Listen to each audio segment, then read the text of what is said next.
માં ખૂબ રાજી થાય, આનંદ કરે કે મારા ઘરે દીકરાનો જન્મ થયો.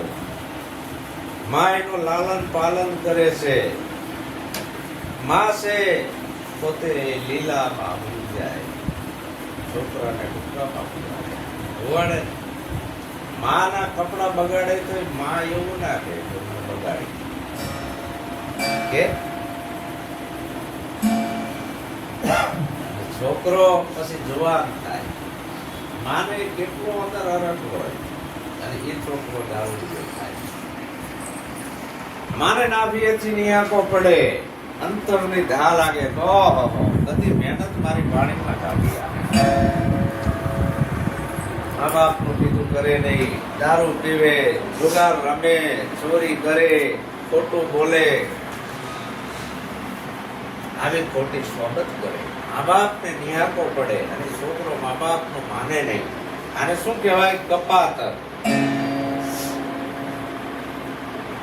એટલે કીધું કે આ 5 પ્રતિજ્ઞા પાળતા માનવ તે કહેવાય મારા વાલા.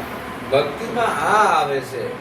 આપણાને ભક્તિની ખબર નથી, ધર્મની ખબર નથી, ભગવાનની ખબર નથી, અને આપણે આ કાંડરિયા પ્રવાહમાં દોડતા જવી છીએ. જ્યાં ને ત્યાં, ત્યાં ને ત્યાં. હાલો કે ડાકોર તો આ દોડ્યા ટેલા લઈ, હાલો અંબાજી તો આ ધજાયું લઈને દોડ્યા, હાલો રણુજે તો આ દોડ્યા, હાલો ડાકોર તો આ દોડ્યા, હાલો બગડાણે. કોઈ તમારું કલ્યાણ નહીં કરે.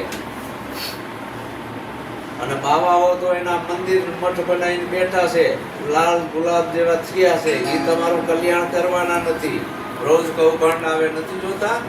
5 કરોડની ડુપ્લિકેટ મોટું ઘાલ દીધી યોગના નામ ઉપર યોગ બાબાએ છે ને. એટલે આ એકે તમારું કલ્યાણ કરવાના નથી. તમારું કલ્યાણ સતગુરુ કરે છે. સતગુરુને બીજો કોઈ સ્વાર્થ હોતો નથી. સીધો રાહ બતાવે છે કે આ માર્ગે તમે હાલો, આ સાચો ધર્મ છે, આ તમારો ધર્મ છે. પેલા મનુષ્ય બનો, માનવ તે કહેવાય મારા વાલા. જો તમારે સુખી થવું હોય તો સુખી તમને કોઈ દેવી દેવતા પીર પેગમ્બર વલિયા કરવાના નથી. ધોવા બાવા બામણ તમને સુખી કરવાના નથી. બાધા બંધણી દોરા ધાગા તમને સુખી કરવાના નથી. આ બધું ખાડામાં નાખો જો સુખી થવું હોય તો. કે ચોર માસ મદીરા નાખ પેરે, માસ મદીરા નાખ પેરે, ચોરી જારી ના થાય મારા વાલા. ચોરી જારી ન થાય મારા વાલા. જુગાર સામો જોવે નહીં રે, જુગાર સામું જુએ નહીં રે. એવા લક્ષણ લેવાય મારા વાલા. એવા લક્ષણ લેવાય મારા વાલા. આ છોડવાનું આવ્યું. માંસ મદિરા ના ખપે. કોઈ પણ જીવને મારવું અથવા એનું મટન ખાવું ઘોર પાપ લાગે છે.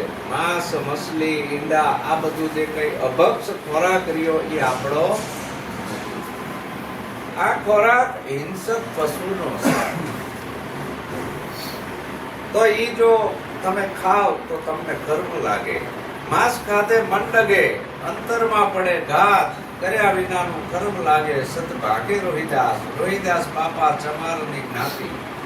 એનો ધંધો હતો મરેલ ઢોરના ચામડા ઉતારીને એના સાધન બનાવી વેચવાનો. એ પુરુષે કે માંસ ખવાય નહીં. કર્યા વગરનું તમને કર્મ લાગશે, ભલે તમે મારવા ના ગયા. અને કર્મનો ભોગવટો આવશે. અહીંયા ભુવા અને માતાજી કામમાં આવશે નહીં. તમે કયો ખારું ઘરમાં હકવારો કેમ નથી આવતો? ઘરમાં શાંતિ કેમ નથી રહેતી? ઘરમાં નિરાંત કેમ નથી થતી? આ ઉપાધિ કેમ રહેશે? આના હિસાબે રહેશે. કર્મ નડે છે. દારૂ, જુગાર, ચોરી, જારી, જીવીસા, માંસાહાર નહીં કરવું. અને આવું જે કરતા હોય એની સોબત નહીં કરવી. આવો નિયમ જો તમે રાખશો, આજથી આ નિયમ લેશો, તમારે દીવો કરવાની જરૂર પડશે નહીં. કોઈ બાધા રાખવાની જરૂર પડશે નહીં. કોઈ ઉપવાસ કરવાની એ જરૂર પડશે નહીં અને કોઈ ભગવાનની ગરજ તમારે પડશે નહીં. પણ આ કરવાનું આવ્યું ને, હવે આપણે આ કરતા નથી અને રોજ ઉઠીને ના કરવાના ધંધા કરીને મૂક્યું છે. છાંટો પાણી કરીને આવીએ સારું કામ. દારૂડિયા કહેવાય. એમાં કીધું કે સંતો માનવ બનાવે છે. આવું બધું કરે એને દાનવ કહેવાય. શું કહેવાય? દાનવ. એને માનવ કહેવાય નહીં. તો આપણે બધા દાનવ હતા અને સદગુરુના શરણે ગયા પછી સદગુરુએ માનવ બનાવ્યા. કે દાનવ માનવ થાય છે, દાનવ માનવ થાય છે, પ્રભુ ભજન મહિમાય મારવાલા, પ્રભુ ભજન મહિમાય મારવાલા, સત્સંગ સાધન સેવકારે, સત્સંગ સાધન સેવકારે, ભવ સાગર તરી જાય મારવાલા, ભવ સાગર તરી જાય મારવાલા. દાનવ માનવ થાય છે. આ અમરાવા છે. વાલીઓ લૂંટારો જ હતો ને, લોટ ફાટ કરીને જીવનનો ગુજારો કરવો. અને એમાં એને નારદ મુનિ સંતનો ભેટો થઈ ગયો, વાલીઓ લૂંટારો. અને એ નારદ મુનિના એક શબ્દથી વાલીઓ લૂંટારો પાછો વળી ગયો. વાલ્મીક ઋષિ બની ગયો ને તાજો દાખલો. સબરી વિરણ પતંગ ઋષિના વચનથી પાછી વળી જઈ ઇતિહાસના ચોપડે એનું નામ છે ભીલ હતી. જે તરત આવા આવા મહાન રાક્ષસો પણ ગુરુના શરણે જઈ મોટા મહાન ભગવાન પૂજાણા એના નામની જય બોલાય છે. બોલાય છે ને અત્યારે વાલિયા લૂંટારાને કોઈ યાદ કરે નહીં, વાલ્મીક ઋષિને બધા યાદ કરે. તો આપણે કેવું બનવું? એટલે આપણે સદગુરુ સમજાવે છે. આપણે પાસે ઈ જ્ઞાન નથી. આપણો જે મન અને બુદ્ધિ આ બધું દવા વાળું કઈ કઈ ખરાબ થઈ ગયું છે પોપડા. એટલે આપણે એ બુદ્ધિ પોકતી નથી. શું કરવું શું ના કરવું, કયા માર્ગે જવું માર્ગની આપણે ખબર નથી. એટલે સદગુરુ ભૌમ્યો છે, સદગુરુ માર્ગદાતા છે. સદગુરુ એમ કહે છે કે આ માર્ગે હાલો તો સુખી થશો. તમે જે માર્ગો હાલો છો એ માર્ગ છોડી દો, એ દુઃખનો માર્ગ છે. સદગુરુ ખાલી માર્ગ બતાવે છે અને એ માર્ગે તમે હાલો, તમારું જીવન ધન્ય બની જાય.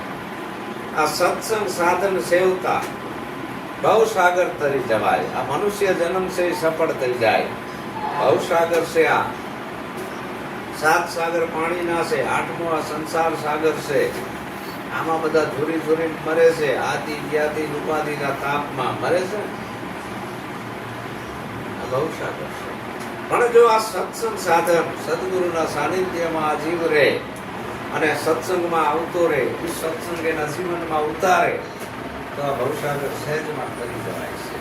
નહીતર ભલભલા આમાં ડૂબી ગયા છે. કેટલાય આ ભવસાગરમાં ડૂબી ગયા છે. મારા અને તારાના ઝઘડા આખી જીવનની એમાં ને એમાં પૂરી થઈ જાય છે. થઈ જાય છે મારા અને તારાના ઝઘડા. એટલે સંતો કહે છે પાછા વળો, સદગુરુ છે એનાથી મોટો કોઈ દેવ નથી. ગુરુ ગોવિંદ દોનો કડે કિસી કો લાગુ પાય, બલિયારી મારા સદગુરુ દેવની તેને ગોવિંદ દીવો બતાય. આ પ્રગટની બલિહારી છે. જે જીઆઈ પાછા આવવાના નથી, જતા રહ્યા. એક દી હતા, બધાય મહાપુરુષો એક દિવસ હતા, અત્યારે નથી, અપ્રગટ છે. હાલ જે પ્રગટ છે એને સેવી લો. હવે રામાપીર પાછા નહીં આવે, કે હવે જયદીપ બાપા પાછા નહીં આવે, કબીર સાહેબ પાછા નહીં આવે. હવે છે એને સેવી લો. હવે છે એમાં વિશ્વાસ આવતો નથી. સંત તો એવા હોય, દાઢી વધારેલી હોય, રામાપીરના પાઠ પૂરતા હોય, ભગવાન ઉગડા હોય, માળાયું નાખેલી હોય, હાથમાં કડા પહેરેલા હોય અને કંઈક મંતર આપે, કંઈક દોરા ધાગાને માદડીયા આપે તો આ શું કે આપણે આમાં ભૂલા પડ્યા છે. એને આપણે સંત કહેવી છીએ, એને સંત કહેવાય નહીં. સંતને કોઈ બાહ્ય આડંબર ના હોય, તમારા જેવા જ દેખાતા હોય અને તમારા જેવા જ હોય કે નોખા ના હોય. સંતની માથે કઈ શીંગડા ના હોય, દેખાવમાં તમારા જેવા જ હોય, પણ એની ખાલી રેણી અલગ હોય, એનું જીવન અલગ હોય. એ તમારી જીવન ખાતા પીતા હોય, પણ ઓલા વિવેકથી ખાતા હોય, તમે અવિવેકથી ખાઓ છો. ઓલા વિવેકથી જીવન જીવતા હોય, તમે અવિવેકથી જીવો છો. એટલે એ વિવેક છે સંતમાં, એ તમને શીખવાડે છે. આ રીતે તમે આવો તો તમારું જીવન સફળ થશે. તેમાં કીધું કે ગુરુ ગોવિંદ એક રૂપ છે રે, ગુરુ ગોવિંદ એક રૂપ છે રે, નિશ્ચય એવો થાય મારા વાલા, નિશ્ચય એવો થાય મારા વાલા, ઉત્તમ અધિકારી જાણવા રે, ઉત્તમ અધિકારી જાણવા રે, આવી મળે ગુરુ રાય મારા વાલા, આવી મળે ગુરુ રાય મારા વાલા, એ ઉત્તમ અધિકારી છે જેને ગુરુમાં ગોવિંદની ઝાંકી થાય છે. જુદું કઈ લાગતો એને ઉત્તમ અધિકારી કહેવાય. આવા ઉત્તમ અધિકારી હોય, આવી મળે ગુરુ રાય મારા વાલા. ગુરુના શરણોમાં આવે નમી જાય છે, બીજે નમવા જતો નથી. આટલી નિષ્ઠા ગુરુના બાળકમાં આટલી નિષ્ઠા હોય. એમ કે રામોપીર ભાલો લઈને આયા છે, હું ના માનું. સાક્ષાત મેરડીમાં આયા છે, હું ના માનું. પોકળા ઉપર સાક્ષાત મહાકાળી આયા છે, ગુરુનો બાળક ભૂલો પડે નહીં. કદાચ હવામાં ઉડતો ઉડતો કોઈ જતો હોય તો ગુરુનો બાળક ભૂલો પડે નહીં. એમાં શું થઈ ગયું? એકવાર એક સંત હતા મોટા, અને એને રીતિ સિદ્ધિ મેળવી. એ રીતિ સિદ્ધિ મેળવવામાં એને આખું આયકું કોઈ નાખ્યું. અને એ સંત છે ને, પાણી ઉપર હાલતા હાલતા હાલતા હાલતા જતા હતા. અને બીજા એક સંત હતા, સાચા સંત હતા, સદગુરુ હતા. એને જોયું કે ઓલા પાણી ઉપર હાલતા હાલતા હાલતા જતા હતા ને, એ સંતને અહંકાર આવ્યો કે તમારો તાકાત છે, ચાલો પાણી. ઓલા સાચા સંતે શું કીધું? ચાલી બતાવું નહીં જવું મારી યાર. હોળી વાર પછી પૈસા ઉતારી પછી પૈસામાં પલમાં. પછી ઓલા સંતને એમ કીધું, સંતે કીધું કે હે બાપુ, આ પાણી ઉપર હાલવામાં તમે કેટલા વાર બગાડ્યા? કે આખી જિંદગી જો પલમાં મેં ઉતારી દીધા કે નહીં. એટલે બધા આમાં ભૂલા પડે છે ચમત્કારમાં, કે આખી જિંદગી તમે કોઈ નાખી આ ચમત્કારો. આખી ચમત્કાર કઈ થાય એવો નથી. સંતનો ચમત્કાર કેવો છે? આ દાનવમાંથી માનવ બનાવી દેશે. આ મોટો ચમત્કાર, એનાથી મોટો એકેય ચમત્કાર નહીં. હાવ ખરાબ માણસ હોય, જો સંતના શરણે આવે તો એને સાચો મનુષ્ય બનાવી દેશે સંત. એ ડેરે અને ડુંગરે પગે લાગવા નથી જતો, રોજ એના માત પિતાને પગે લાગે એવો કરશે. એ કોઈ માતાજીના પાલકિયા ઘરમાં રાખવાની જરૂર નથી. એકે ખોટા મોટા પૂજવાથી તમારું કલ્યાણ નથી. પણ આ હાચી માને રોજ તું પગે લાગ અને એનું કીધું કર ને, જે તારા માથે હાથ રોજ મૂકે એના છે. બાકી એકે તારું કલ્યાણ કરવાની નથી નથી નથી. હા, આ હાચી કુળદેવી છે, બીજી એકઈ નહીં. અને કદાચ બીજી ઘરમાં રાખી હોય તમારો ખાડો ભેટ નાખજો, એ એકઈ કામમાં આવવાની નથી. ઉપરથી તમારું મફત કાઢી જશે. જાય છે ને આજે છે જે ઘણો સાક્ષાત જીવતી જાગતી જગદંબા, એનાથી મોટી એકઈ દેવી નથી. જગતમાં જન્મ દેનારી મારી જનેતાની તોલે કોઈ ના આવે, બીજી તો લુખા લાડ આવે. એ જન્મ દેનારી જનેતા નાભીમાંથી બોલી જાય ગુજરાત આનું સારું થશે, એની આખી ભેટી કરી જાય. લેખની માથે મેઘ મારી જશે. એક સદગુરુ અને માત પિતાની કૃપા, સદગુરુની કૃપા, લેખની માથે મેઘ મારી જશે. એ વાત 100%. બાકી બીજા કોઈની તાકાત નથી. એમાં કીધું કે સદગુરુ મહારાજ આવા મળ્યા હોય આપણાને અને આવો મનુષ્ય જન્મ મળ્યો હોય તો આને ફેલ ના કાઢી નાખતા. માનવ જન્મને મોક્ષ ધારે, માનવ જન્મને મોક્ષ ધારે, સતગુરુને સહાય મારવાલા, સતગુરુની સહાય મારવાલા, સગન રામ દાખવે રે, છગન રામ દાખવે રે, ત્રિવેણી સંગમ થાય મારવાલા, ત્રિવેણી સંગમ થાય મારવાલા. ત્રિવેણી સંગમ એક આવો મનુષ્ય જન્મ મળ્યો છે, માનવ જન્મ. અને એમાંય આપણી અંદરની જે લગ્ની છે મુમુક્ષતા, મોક્ષને પામવાની લગ્ની, સદગુરુના શરણે જઈ પોતાના આત્માની ઓળખ કરવાની લગ્ની મુમુક્ષતા. અને ત્રીજા સદગુરુ મળે. આ ત્રિવેણી સંગમ થાય તો આ મનુષ્ય જન્મ સફળ થાય છે. ઘણા પ્રકારના ફૂલ હોય, બધા ફૂલની કિંમત હોતી નથી. જે ફૂલની અંદર ખુશ્બુ છે એની જ કિંમત હોય છે.